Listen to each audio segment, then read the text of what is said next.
ان کے اندازوں کو دیکھتے ہوئے میں نے اسی وقت 2 انگوٹھیاں بنا لی تھیں۔ مجھے امید تھی جب اس گفتگو پر اس سلسلے میں شازیہ سے بات کی جائے گی تو وہ میری بیٹی اسماعیل کو جب اپنی زندگی کا ساتھی بناتے ہوئے انکار نہیں کرے گی۔ تم دیکھتی ہو ایسا ہی ہوا۔ اب چونکہ تم اس گھر کی بزرگ خاتون ہو اس لیے تم انگوٹھیاں لو، ایک اسماعیل کو دو یہ خود پہنائے، دوسری شازیہ کو دو کہ اسماعیل کو پہنائے۔ اس موقع پر سب مسکرا دیے تھے، اب بے پناہ خوشی کا اظہار کر رہے تھے۔ ریان مسکراتے ہوئے آگے بڑھی، ایک انگوٹھی اس نے اور دوسری شازیہ کو دی، پھر ان دونوں مخاطب کر کے کہنے لگی میرے بچوں یہ تمہاری منگنی کی انگوٹھیاں ہیں، ہم سب کے سامنے ایک دوسرے کو پہناؤ۔ کہنے پر سب سے پہلے اسماعیل حرکت میں آیا، ہاتھ آگے بڑھایا، شازیہ کا ہاتھ اپنے ہاتھ میں لیا۔ اس موقع پر شازیہ کا ہاتھ کپ کپا رہا تھا، خود بھی لرز کانپ رہی تھی اور درزیدہ اسماعیل کی طرف دیکھ بھی رہی تھی۔ اسماعیل نے اسے انگوٹھی پہنا دی، پھر جب شازیہ کی باری آئی تو شرارت امیز انداز میں اسماعیل نے وہ ہاتھ جس میں انگوٹھی پہنائی جانی تھی پیچھے کر لیا۔ اس کی اس شرارت کو سب دیکھ رہے تھے، مسکرا رہے تھے، ہنس رہے تھے، خوشی کا مظاہرہ کر رہے تھے۔ شازیہ بیچاری سٹپٹا رہی تھی، وہ ایک بار ہاتھ آگے بڑھا کر اسماعیل کا بازو پکڑ کر ہاتھ آگے کرنا چاہا، اسماعیل نے نہ کیا۔ تب اس نے عجیب سے انداز میں جس کے اندر بے بسی تھی اسماعیل کی طرف دیکھا۔ اسماعیل بھی مسکرایا، کہنے لگا میں نے تمہیں انگوٹھی پہنا دی، اب تم بھی پہناؤ۔ شازیہ مسکرائی اور دھیمے سے لہجے میں جس میں رازداری تھی، سرگوشی تھی، اسماعیل سے کہنے لگی سب دیکھ رہے ہیں، آپ اپنا ہاتھ آگے کریں، ہاتھ کو پیچھے کیوں لے گئے ہیں؟ اسماعیل مسکرایا، چپ چاپ اپنا ہاتھ آگے کیا اور شازیہ نے اسے انگوٹھی پہنا دی۔ سب لوگ اور باری باری دونوں کو مبارکباد دینے لگے۔ جب ریان وہاں سے ہٹ کر اپنی نشست پر بیٹھ گئی تب قاسم نے شازیہ کی طرف دیکھا اور اسے مخاطب کر کے کہنے لگا بیٹی اب تو اسماعیل سے منسوب ہو چکی ہے، تو اس کی ساتھی اور یہ تیری زندگی کا ساتھی ہے، دونوں اب ایک دوسرے کی امانت ہو۔ میری بیٹی آج سے یوں جانو تم ہی اسی کی مالک ہو، ہر چیز کا خیال، ہر چیز کی نگہداری رکھنا تمہارا کام ہے۔ ریان اب زیادہ کام نہیں کر سکتی، تھک جاتی ہے، سارے کام کی نگرانی کرنا اب تمہارے فرائض میں شامل ہے۔ یہاں تک کہنے کے بعد قاسم رکا، کچھ سوچنے کے بعد دوبارہ کہہ رہا تھا بیٹی اب جب کہ تمہیں ایک دوسرے سے منسوب کر دیا گیا ہے، تم دونوں جب چاہو اکٹھے بیٹھ سکتے ہو، باہم گفتگو کر سکتے ہو، ایک دوسرے کا دکھ سکھ جان سکتے ہو، دونوں پر کوئی پابندی، کوئی گدگن نہیں ہوگی۔ قاسم یہی تک کہنے پایا تھا کہ سماوا اپنی جگہ پر سے اٹھ کھڑا ہوئی اور اسے نہ جانے کیا سوجی، بھاگتے ہوئے دیوان خانے سے نکل گئی تھی۔ تھوڑی دیر بعد وہ اس کے ہاتھ میں ایک بڑا تشت تھا جس میں تازہ پنیر تھا۔ پنیر کا تشت لے کر وہ سامنے کھڑی ہوئی شازیہ کو مخاطب کر کے کہنے لگی آپی پہلے آپ ایک ٹکڑا اٹھا کر بھائی کے منہ میں ڈالیں، پھر ایسا ہی بھائی بھی کریں گے۔ شازیہ نے مسکراتے ہوئے شکر گزاری کے انداز میں سماوا کی طرف دیکھا، مسکرا رہی تھی، پھر پنیر کا ایک ٹکڑا کاٹ کر شازیہ نے اسماعیل کے منہ میں ڈالا اور اسماعیل نے بھی بڑے پیارے انداز میں پنیر کا ایک ٹکڑا شازیہ کے منہ میں ڈال دیا تھا۔ پھر سماوا نے سب کو میٹھا پنیر پیش کیا۔ سماوا ایک بار پھر سے اٹھ کر شازیہ کے پاس آ کر قریب بیٹھی پر خوشی کا اظہار کرتے ہوئے کہنے لگی آپی آپ آج کوئی کام نہیں کریں گی، کھانا تیار کرنے کا وقت ہو رہا ہے، میں اور مطبخ کی طرف جاتی ہوں۔ آج آپ مکمل آرام کریں گی اس لیے کہ آج آپ کی منگنی کا اور ہم سب مل کر آپ کی خدمت کریں گے۔ شازیہ نے ہاتھ بڑھا کر سماوا کو اپنے ساتھ لپٹا لیا، اس کی پیشانی، اس کا سر چوما، پھر انتہائی شفقت میں کہنے لگی سماوا میری بہن ایسا نہیں ہوگا، گھر میں تمہاری حیثیت میری چھوٹی بہن کی سی ہے، گھر کا کام میں کیا کروں گی، آج بھی تم کوئی کام نہیں کرو گی، جب میں ہوں تو تمہیں ایسا کرنے کی کیا ضرورت ہے؟ پھر شازیہ نے قاسم کی طرف دیکھا اور دھیمے سے لہجے میں اسے مخاطب کر کے کہنے لگی بابا اگر آپ اجازت دیں تو میں مطبخ میں جاؤں، کھانا تیار کروں، تیار کرنے کا وقت ہو گیا ہے۔ قاسم نے جب مسکراتے ہوئے اس بات میں سر ہلا دیا تب شازیہ اپنی جگہ پر اٹھ کھڑی ہوئی، سماوا بھی اس کے ساتھ تھی اور ان کی طرف دیکھتے ہوئے ریان بھی اٹھی، پھر تینوں دیوان خانے سے نکل کر مطبخ کی طرف چلی گئی۔ باقی سب لوگ وہیں دیوان خانے میں بیٹھ کر آپس میں گفتگو کرنے لگے تھے۔ شازیہ، سماوا اور ریان کو مطبخ کی طرف گئے۔ ابھی تھوڑی ہی دیر ہوئی تھی کہ حویلی کے دروازے پر دستک ہوئی۔ دیوان خانے میں بیٹھا برسک فوراً اٹھ کھڑا ہوا اور کہنے لگا میں دیکھتا ہوں دستک دینے والا ہے۔ آگے بڑھ کر اس نے حویلی کا صدر دروازہ کھولا تو دروازے پر ایک مسلح جوان کھڑا تھا جو برسک کو دیکھتے ہی مخاطب کر کے کہنے لگا میرے عزیز کیا امیر اسماعیل گھر پر ہیں؟ برسک نے دروازہ سارا کھول دیا، ذرا سا ہٹ کر کھڑا ہو گیا اور کہنے لگا آپ اندر آ جائیں، امیر اندر دیوان خانے میں بیٹھیں۔ اس پر وہ مسلح جوان اندر داخل ہوا، برسک اسے لے کر دیوان خانے میں داخل ہوا۔ آگے بڑھ کر اس نے سب سے پہلے مصافحہ کیا، پھر ایک خالی نشست پر بیٹھ گیا اور اسماعیل کی طرف دیکھتے ہوئے کہنے لگا ابن قاسم آپ کو امیر المومنین ہارون الرشید نے طلب کیا ہے۔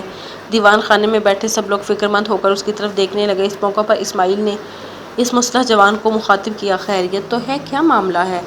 آنے والا کہنے لگا امیر المومنین کے پاس اس وقت وزیر جعفر بیٹھا ہوا ہے۔ ایک دن پہلے آپ اور ابراہیم موصلی کا جو معاملہ ہوا تھا، میرے خیال میں امیر المومنین نے اسی سلسلے میں آپ کو طلب کیا ہے، اس لیے کہ ابراہیم موصلی کے سلسلے کی شکایت وزیر جعفر نے امیر المومنین سے کر دی ہے اور اسی سلسلے میں امیر المومنین نے آپ کو طلب کیا ہے۔ عین اسی موقع پر دروازے کی اوٹ میں رہتے ہوئے شازیہ نمودار ہوئی اور ہاتھ کے اشارے سے اس نے برسک کو باہر نکالا۔ برسک اٹھ کر جب باہر نکلا تو دروازے سے پیچھے ہٹ کر شازیہ نے اسے مخاطب کیا، کون آیا ہے، کیا معاملہ ہے؟ اس پر فکر مندی کا اظہار کرتے ہوئے برسک کہنے لگا، بھائی کو امیر المومنین نے طلب کیا ہے۔ آنے والا مصلح جوان کہہ رہا تھا کہ بائی کا جو جھگڑا مغنی ابراہیم موصلی سے ہوا تھا، اسی سلسلے میں امیر المومنین نے اسے بلایا ہے۔